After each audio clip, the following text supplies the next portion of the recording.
in rechten La cantante de Maria 200 ans a perdu 2% de la Teil an der Nordseite sowie des Außenbereichs des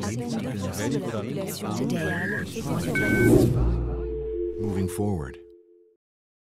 In line with what you've just said, Francis Beaucire, we found that this morning we talked about a call for a mobility policy that would be directed towards individuals, and I'm sure that amongst you here in this audience you have people who work in operational businesses very much involved in this, transportation companies, engineering centers, urban planning agencies and such like. So if you feel that you are concerned, that you should let us know. I mean, we're not trying to attack you or criticize you, but maybe you could provide a view from the inside if any of you are involved. I mean, we have the list of participants, so there's no point in hiding behind your programs. If everybody's here, well, we know who works where, and we know for a fact that in the audience you have people working in government agencies, in urban planning agencies and such like, people who are directly involved in these things, representing local or indeed central authorities. Yes. Renaud Libby, I work in Geneva in design center, urban design center, and we work for the Republic and the County of Geneva. And the Green Minister in charge of mobility said that our document was your own Green Minister felt your document was going too far. Well, God, that says a lot about our environmentalist activists. Well, that wasn't, you weren't saying much, but you were saying that your minister was felt that it was one step too far. We're talking about changing eyeglasses. Let me take wear a new hat, that of an architect, and something about all the citizens, walking citizens. It is not just your feet. It's not just sidewalk or even the perfect sidewalks. I mean, when you walk, it's not just your feet. Of course, you need your feet, but you have to. When you're an older citizen, if you're walking for an hour and a half, you need to sit down. You need to, every so often, you need to take a break. But and then you need to go to the bathroom every hour at most, and so you need to have evenly positioned toilets on the sidewalk. So the whole body is a living body. It's a living system which has all sorts of requirements. So people who exercise before going to work need to take a shower. People, older people in retirement homes stay home because they can't go out, because there's simply not enough public conveniences out there.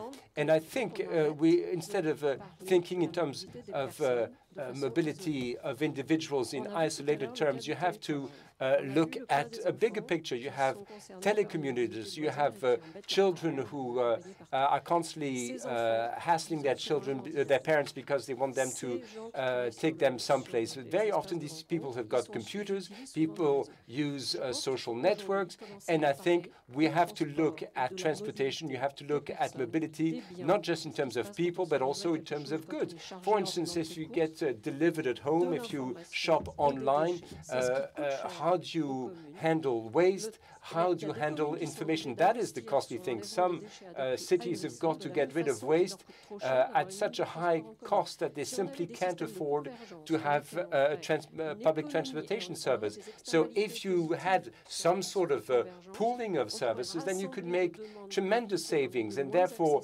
make distant places more accessible in better tuned system, more accessible, more versatile systems, where on the way out you could have an empty tow car or an empty bin, and on the way back you could take commuters to where they worked, and on the way back again you could come back with the same car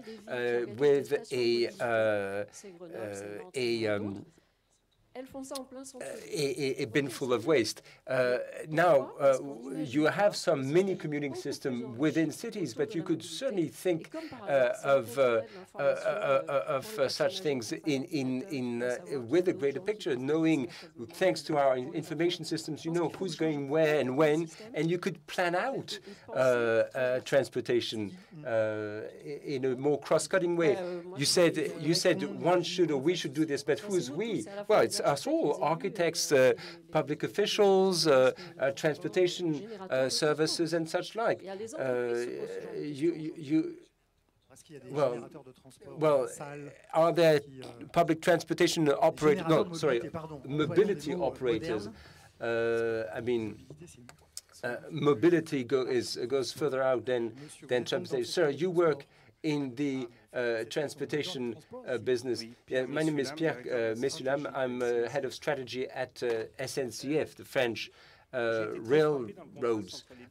In both round tables this afternoon, what I found exciting was that, to some extent, transport providers are a bit like geographers. They do not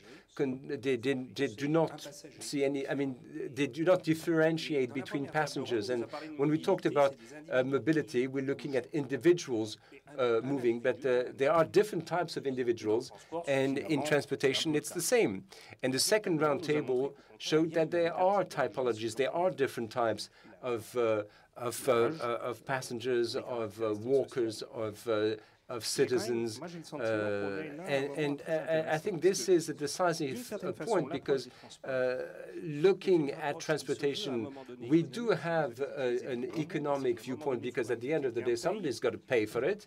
And one of the key issues with transportation, is it the case that the person being transported, is that person paying for it all? The answer is no. Usually there are other people contributing. The taxpayer chips in, doesn't he? And so, of course, it looks like an easier solution, but at the end of the day, you want to know who pays for what and in the name of what. Why should somebody pay for something he or she is not using?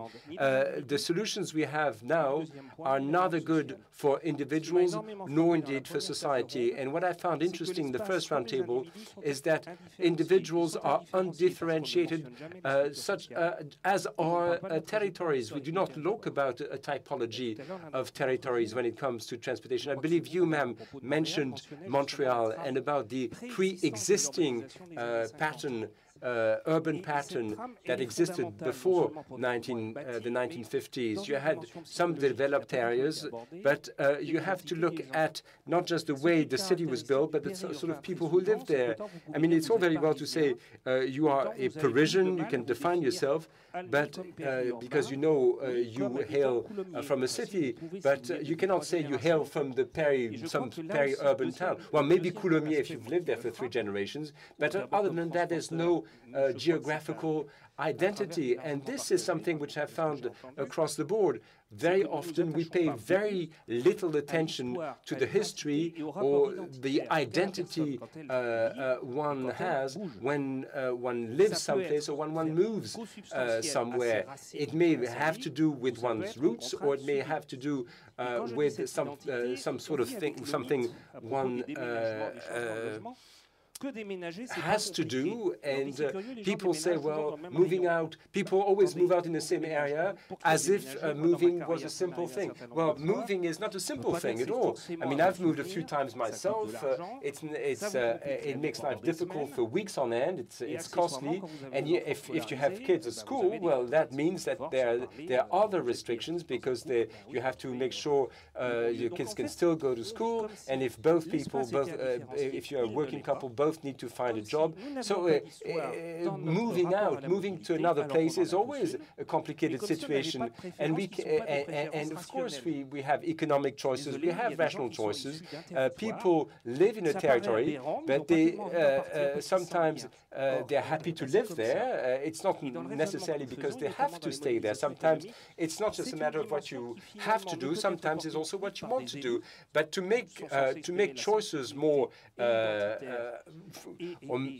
to make more choices possible. It is to do with local authorities that can give more choice to dwellers. So you have economic considerations, you have technical solutions, but never does one look at societal considerations. And I find this rather odd. And then one other thing that we haven't talked about, or we haven't talked about much, and it has to do very much with moving and with and mobility, the price of land, the price of property. You get the people that people choose a place to live because they think it's the ideal place. Many people would love to move someplace else, but they simply they cannot, and they will never be able to afford it. It may be to do with social inequality. Just because transportation is available won't make a difference. Very often people simply cannot afford to buy property in certain areas. And so there again, you could imagine some sort of political will being expressed, both in terms of land development and in terms of tax policies. That would make a difference. And you cannot say here that people who do take public transportations have a choice. They very much have no choice at all. It's all to do with the kind of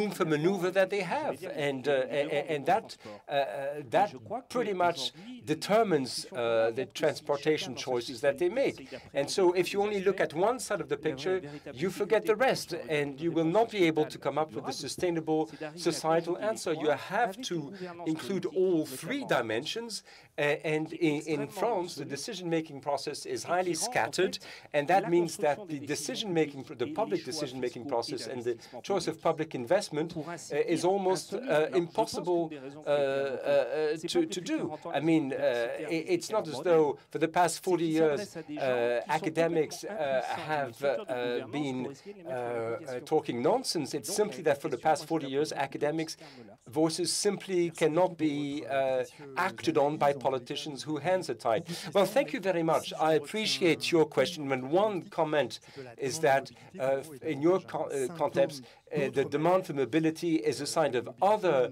malfunctions that should be considered, and it's not mobility in itself. It's only a symptom with an underlying cause. We'll now give the floor to geographers and academics who were challenged in your presentations, because, ladies and gentlemen, you have been challenging operators. Well, I would like to respond, although it's not a direct response, but there was a key question, which was, what are the parts played by different players in meeting the demand for mobility, which is apparently which has a number of gaps in it. Well, of course, it's all very well to be able to live nearby, but you do have local authorities that are supposed, because the users do not pay the full price, of course, local authorities are the ones redistributing. They are the ones organizing the co-pay, as it were. They are the ones providing for public funding of these services. And then you have public opinion. Early on, somebody sniggered because we said that on the one hand, the peri-urban is legitimate, but when you talked about a young girl who was happy to live at home, we all sniggered, we all smirked and laughed. But it means as though this, I mean, somehow staying at home when you live out in the sticks is laughable. And I think we have some way to go. We have some work to do. And it looks as though if you want to address this, you can't just look in terms of infrastructure. You cannot just think in terms of operators. The problem with infrastructure is that it's expensive. It comes at a cost, and it's not just a matter of money. Even if you do come up with infrastructure, it's not the be-all and end-all. What we find in France is that we haven't come up with the concept of taxi pooling, a system which would make it possible not to go from A to B, but rather than that transportation should come to you, and that would apply not just for senior citizens, younger kids who cannot drive, or indeed everybody. That's a service. That's not an infrastructure. So you're looking not so much at hardware but software. It's not road infrastructure, but services. And such services could be subsidized to the same tune as infrastructure is being subsidized today, and it would probably come to less. Is it the sort of thing SNCF is thinking about? You bet it is. You bet it is. And we have to think about this because, and it stands to reason. The demand for transportation is becoming more and more varied, and we have to look at the various types. People do not necessarily live close to a train station, and they do not stay at the destination station. Then they have to take a bus, a bicycle, or whatnot. So either the endpoints have to be covered, or indeed the entire journey can be covered in a different way. As I said, carpooling or taxi pooling, or some sort of other situation, some sort of other answer using existing infrastructure. You don't have to build a new infrastructure. The existing road can do the trick, but there are ways in which one can come around these challenges, and we're still a long way from that. I mean, of course, the solution of saying, well, we all stay at home, that simply will not happen. Francis, what do you have to say about that? Well, anyway, I don't mean to be unpleasant, but the continuity of travel chains is nothing new right now. It's simply how do we get things in marching order between the various operators? How does government play its role? Having joint transport syndicates, there's only a handful that articulate all the policies at the communal, municipal, departmental level. It's all there, but the legislator has done its job. But having intermodality, this is still something that's nascent. People who are intermodals are people who are inventing new ways of moving around on a daily basis, and they're not part of the institutional system. They don't even use the services that are offered because they're not well designed. As long as you have a bus leaving 3 minutes before the train reaches the station, that's something that happens. In Clermont-Ferrand, we have the long-distance train arriving in the station, but the bus to the next town left 5 minutes ago. Okay. Well, so that's something we can imagine, but why can't we have that in the field? And that's a real question. I don't know why. And it's been the same for years and years. So having continuity in travel chains, I mean, I agree with that. I can work with you on that. It's vital because that's part of the service offering. It's vital because it's always been there. As much as the other topics we've been discussing this afternoon, I don't want everyone to share my desperate view of things, but intermodality has been a challenge for a long time.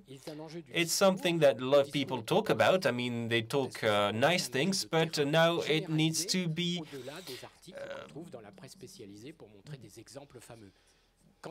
the subject of broad-based experiments, simply beyond things that you do for the papers. You need to offer things that have environmental but also economic benefits. I'm sorry, I didn't mean to be unpleasant. I mean, I love railways. I read the La Vie du Rail magazine for a very long time. Well, thank you for your appreciation, and it's not because you like the railways that you have to be nice on things. I mean, who loves well chastises well. But there's one thing, maybe all rail workers are not necessarily here to make your life hell. Some may even want to do exactly the opposite. That can happen. But more seriously, when there are breaks in connections, for instance, it's maybe due to a constraint that we cannot remove. And here you're absolutely right. You need coordination between transport operators. As you said, it's unbearable when you see a bus, a local bus, leaving right before a train enters the station. That's something that we see every day. I see that between the Peri-urban and the suburb, the close suburbs, and I can see that every day. This is absolutely fascinating. But you need more organization, you need to educate people also, because sometimes for drivers it's difficult to receive a lot of people at the same time and they simply drive off right before everyone arrives. And that's, you need to educate people about sharing, you need the right tools. No, it's true that there are constraints, although it was not felt as a constraint not so long ago. What is the Paris Region Transport Authority doing? I don't know if there's a representative here.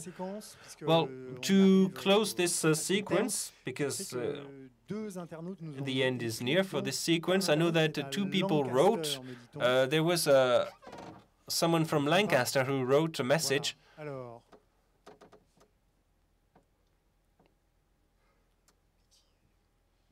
Well, who's that person? Oh, do you want to answer that question? That's a question that's been asked already. That's been asked in French, as Francis Beaucire said. It's now asked in English, which makes it even better. Right. Well, Francis Beaucire said that it was not a good question earlier on. No, I said that I couldn't answer it. Well, Bernard Amsalem, you're taking easy revenge here. Yes, I relish it. Telecommuting, a limited answer to mobility. Maybe there will be tele-leisure in the future to solve mobility problems. My hunch is that it's ironic. This is a question for you. Yes, I can't see any specific irony. Well, do you practice tele-leisure? Well, no, I don't have a television. Well, you can read TV listings, for instance. There are very good articles in that. Yes, I can add that in my bibliographical references. But more seriously, of course, I would like to imagine that that may be an attractive idea, remote leisure, to provide a full packaged answer to mobility. But as far as I could see, full-time telecommuters that I met, like their internet used to be rather restricted to work, and that doesn't mean that it will seep through other aspects of life. They telecommute because they want to become desynchronized, to practice music, to garden, to do other things. It's the same in all businesses. People who are radio hosts don't want to listen to their usual station. And I mean, but do you read your own reviews in TV listings? Unfortunately, TV listings don't talk about France Culture, my radio station. Maybe it will happen thanks to you. I would be infinitely grateful. A lot more people read TV listings than people listen to France Culture. No one listens to France Culture. That's a known fact. Anyway. Right. Thank you very much, ladies and gentlemen. It's time for a break. Den Rechten.